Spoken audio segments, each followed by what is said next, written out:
नमस्कार, next 9 news देख रहे हैं आप। मैं हूं आपके साथ प्रांशु राठौर। राजस्थान की 25 लोकसभा सीटों पर मतदान की प्रक्रिया संपन्न हो जाने के बाद अब कांग्रेस के दिग्गज नेता, राजस्थान के पूर्व उप मुख्यमंत्री और मौजूदा समय में महासचिव, छत्तीसगढ़ से प्रभारी सचिन पायलट अब मध्य प्रदेश की तरफ रुख कर चुके हैं। जी हाँ, मध्य प्रदेश की एक एक लोकसभा सीट का वह दौरा करते हुए देखे जा रहे हैं। कांग्रेस के नेता सचिन पायलट अब बीजेपी को लगातार चुनौती एक बार फिर से दे रहे हैं। दरअसल आपको बता दें कि सचिन पायलट जो हाल ही में राजगढ़ पहुंचे, राजगढ़ में उन्होंने दिग्विजय सिंह के समर्थन में चुनावी प्रचार किया, तो वहीं ग्वालियर के डबरा जिले भी वह पहुंचे। ग्वालियर सीट जो गढ़ मानी जाती है एक तरीके से, ग्वालियर चंबल संभाग जो गढ़ माना जाता है, श्रीमंत कहे जाने वाले ज्योतिरादित्य सिंधिया के लिए, उन्हीं ज्योतिरादित्य सिंधिया को चुनौती देने के लिए सचिन पायलट अब चुनावी प्रचार करते हुए मैदान में नजर आ रहे हैं। ऐसे में सचिन पायलट देश के प्रधानमंत्री पर लगातार हमला बोल रहे हैं। आपको जानकारी दे दें, जब वह डबरा पहुंचे तो किस तरीके से सचिन पायलट ने भाजपाइयों को साफ तौर पर खुली चुनौती दे दी है। और इसमें साफ तौर पर यह भी देखा गया है कि सचिन पायलट की रैली में किस तरीके से आई लव यू के नारे एक बार फिर से लगते हुए नजर आए हैं। देखिए जरा।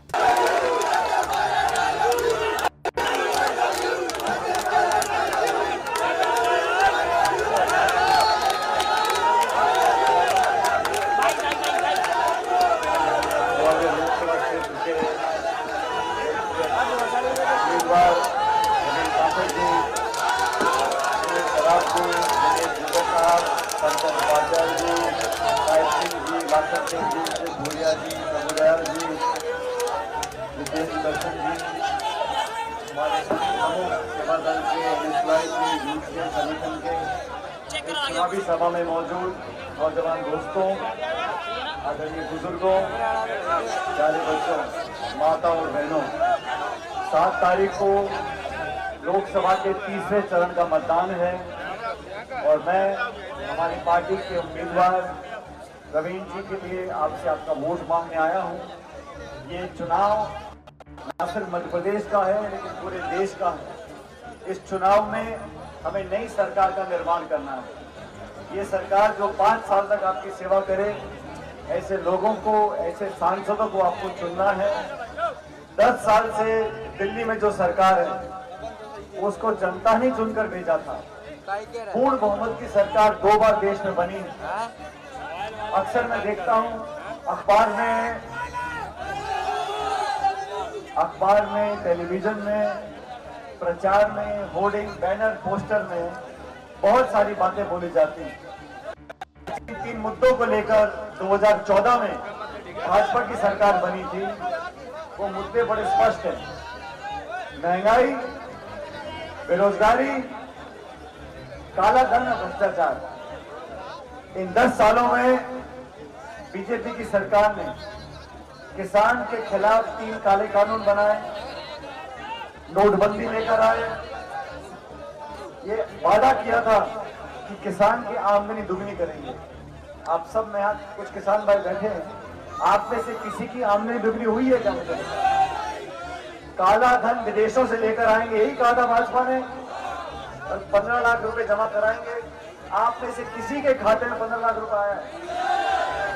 2 करोड़ रोजगार हर वर्ष देंगे, ये भाजपा ने कहा था।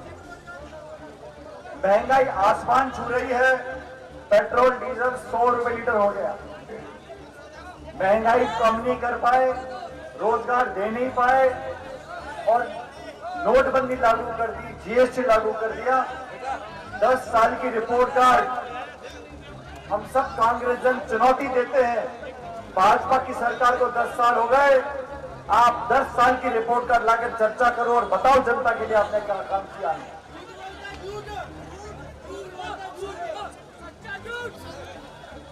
करके शांति से बात को सुनो।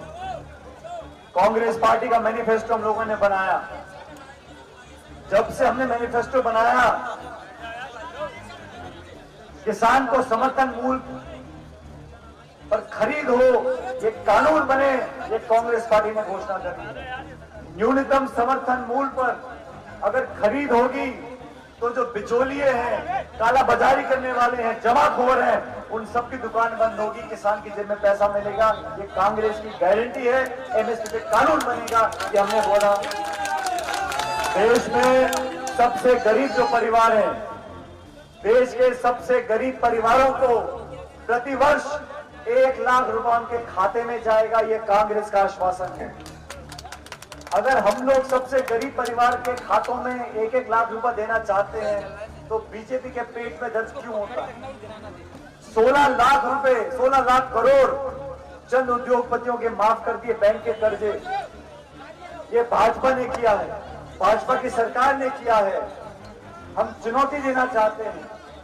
हमने कानून बनाए, नरेगा का कानून बनाया, 100 दिन का रोजगार प्रत्येक परिवार में मिलेगा। ये ऐसा कानून मनमोहन सिंह जी ने बनाया, सोनिया गांधी ने बनाया। शिक्षा का अधिकार दिया, खाद्य सुरक्षा का अधिकार दिया, सूचना का अधिकार दिया, नरेगा लागू कर दिखाया। तब लोग कहा करते थे नरेगा का कानून बन ही नहीं सकता। आज 10 साल हो गए, किसी में हिम्मत है तो बदल के देखिए उस कानून को। भारतीय जनता पार्टी ऐसी बातें कर रही है, मुझे तो हंसी आती है, बेबुनियाद बातें। कहते कांग्रेस की सरकार बन गई तो महिलाओं का मंगलसूत्र छीन के औरों को दे देंगे। घर में अगर 2 भैंस है तो एक भैंस कांग्रेस पार्टी छीन लेगी। मैं तो अचंभित हूं कि जिम्मेदार पदों पर बैठे लोग इस प्रकार की बातें कर रहे हैं।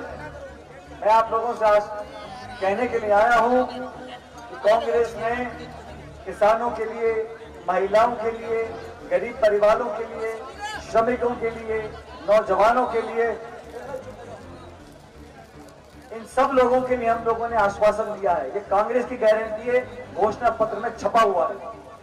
भाजपा के साथी शुद्ध रूप से झूठ बोलकर, हिंदू मुसलमान की बात कर, मंदिर मस्जिद की बात कर, ऐसी बातें कर लोगों का ध्यान भ्रमित करना चाहते हैं। मैं आप लोगों को आग्रह कर रहा हूं, इनके जुल्मों में फंसना नहीं है। ये जुमले बहुत देते हैं और झूठ और बोलते हैं। आप तो बोलो कि 10 साल में कहां महंगाई कम हुई, कहां भ्रष्टाचार कम हुआ, और आप लोग देश के मालिक हो। आपके वोट से सरकार बनती बिगड़ती है। 10 साल से जो सरकार दिल्ली में है, किस प्रकार का शासन दिया है। निर्वाचित मुख्यमंत्रियों को जेल में डाल रखा है। आपकी अलग विचारधारा हो सकती है, आपकी अलग पार्टी हो सकती है, आपके मतभेद हो सकते हैं, लेकिन चुने हुए मुख्यमंत्रियों को आप जेल में डाल दो, ये कहां का लोकतंत्र है? चुनाव चल रहे हैं, कांग्रेस सबसे बड़ी प्रमुख पार्टी है विपक्ष की। कांग्रेस पार्टी के बैंक के खाते सीज कर दो, छापे डलवा दो, रेड पड़वा दो, नोटिस दे दो, इनकम टैक्स का, पुलिस का, सीबीआई का, खौफ पैदा कर दो विपक्ष के अंदर। ये कहां की लोकतांत्रिक परंपराएं हैं? देश की संसद सबसे बड़ी पंचायत होती है। 147 सांसदों को एक दिन में निलंबित कर दिया और फिर पीछे से कानून पारित कर रहे हो। किस बीजेपी के नेता ने बोला है आज तक इस पूरे चुनाव प्रचार में कि हम आने वाले समय में महंगाई को कम करेंगे? किस भाजपा के नेता ने बोला है कि हम नौजवानों को, जो पढ़े लिखे बच्चे बच्चियां, उनको नौकरी देंगे? 10 साल सत्ता में हो गए, अब 5 साल और मांग रहे हैं। और जो हमारे नौजवान बच्चे फौज में जाना चाहते हैं, उनको बोला तुम बनो अग्निवीर और 4 साल में रिटायर। फौजियों के लिए 4 साल और खुद के लिए 15 साल। तो ये कहां का न्याय है भाई? आप वोट ले रहे हो, आप विपक्ष को समाप्त करना चाहते हो, विपक्ष पे दबाव बनाना चाहते हो, ये चलने वाला नहीं है। 2004 में वाजपेयी जी की सरकार थी, नारा दिया था इंडिया शाइनिंग, इंडिया शाइनिंग। जब वोट पड़े और परिणाम आए तो कांग्रेस की सरकार बन गई। 20 साल बाद वही होने जा रहा है। ये लोग बहुत हवा में घूम रहे हैं, 400 पार, 500 पार, 600 पार, कुछ होने वाला नहीं है। कांग्रेस और गठबंधन बहुमत के साथ 4 तारीख को जीत कर जाएगा। मैं आपको आश्वासित करता हूँ। हम लोग पुरानी पार्टी हैं, हम लोगों ने जो कानून बनाए, जो नीतियां बनाई, वो गांव गरीब को ध्यान में रखकर बनाई। आज जो राजनीति हो रही है, धर्म की राजनीति, बिरादरी की राजनीति, गोत्रों पर राजनीति कर रहे हैं। और भाजपा के साथियों की जो भाषण में सुनता हूं, वो तो अचंभा होता है कभी कभी।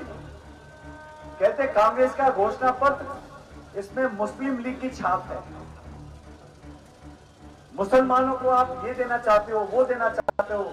घोषणा पत्र में लिखा है। अरे हमारे घोषणा पत्र में लिखा है गरीब को भगवान मानकर पूजा करेंगे, किसान को सम्मान देंगे, महिलाओं को, दलितों को, ओबीसी को, सबको, आरक्षित वर्गों को आगे लेकर जाएंगे, संविधान की रक्षा करेंगे। ये देश संविधान से चलेगा, किसी की पसंद नापसंद से नहीं चलेगा। दोस्तों, इतना बड़ा हमारा मुल्क 140 करोड़ का, लेकिन वोट डालने का अधिकार मिल गया, वो लोकतंत्र नहीं है। हम वोट का बटन दबा दें, और लोकतंत्र ऐसा नहीं है। वोट डालने का अधिकार तो रूस में भी है, पाकिस्तान में भी है, लेकिन वहां पे लोकतंत्र मजबूत नहीं है। इस देश में लोकतंत्र मजबूत क्यों है? इसलिए नहीं कि आप हमें वोट डालते हैं, क्योंकि इस देश में जो संस्थाएं हैं, जो कोर्ट कचहरी है, न्यायपालिका है, निर्वाचन आयोग है, मीडिया है, अफसरशाही है, वो मजबूत है, वो सवाल पूछ सकती है। हम संवाद करते हैं, चर्चा करते हैं, मतभेद होते हैं, तब कानून पारित होते हैं। और आप एक तरफा काम करना चाहते हो। आप संविधान में जो हमारी मूल भावनाएं हैं, उसके साथ खिलवाड़ करना चाहते हो। मैं तो धन्यवाद देता हूँ अम्बेडकर साहब का, भारत रत्न भीमराव अम्बेडकर साहब, जिन्होंने इस देश का संविधान बनाया, हम सबको एक एक वोट का मालिक बनाया। कोई लखपति है, खरबपति, अरबपति है, कोई रिक्शा खींचा है, कोई रेडी लगा रहा है, उसकी भी एक वोट है। राजे महाराजा की एक वोट है, और सड़क पे काम करने वाले की एक वोट है। एक एक वोट के मालिक हैं। इस वोट की कीमत को समझो। ये वोट किसी की जेब की वोट नहीं है। जो काम करे उसको आशीर्वाद दो। दो बार, तीन बार आपने दिया। इस बार नौजवान को मौका देके देखो। आपके बीच 5 साल काम नहीं करेगा, फिर बदल देना। लेकिन ये गलत बात है कि वोट हमारी है।